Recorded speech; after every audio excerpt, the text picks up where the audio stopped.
va ta'sirchan terida juda ham yaxshi natija beradigan, terini yumshatadigan, oqartiradigan aralashma tayyorlashni o'rgataman. Bizga kerak bo'ladi Bepanthen mazi, Boroplus kremi, Gioxizon maz va metil uratil mazi. Boroplus kremidan 1,5 choy qoshiq suv olamiz.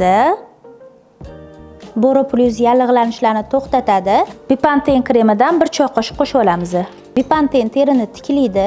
Metil uratil mazidan 1 choy qoshiq qo'shamiz.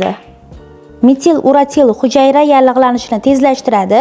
Gioxizon mazidan 1,5 choy qoshiq qo'shib olamiz. Gioxizon esa bakteriyalardan himoya qiladi. Sezgir, quruq yuzlarga apparatdan keyin, piling muolajalaridan keyin ham juda ham yaxshi yordam beradi. Mana aralashmamiz tayyor bo'ldi. Juda ham yog'li, kistoz, ya'ni chuqur husnbuzarli terilarga tavsiya qilinmaydi. Bu aralashmani 7-10 kun davomida kechqurun surish tavsiya qilinadi. Natijada teri tezroq tiklanadi, yumshoq va silliq bo'ladi.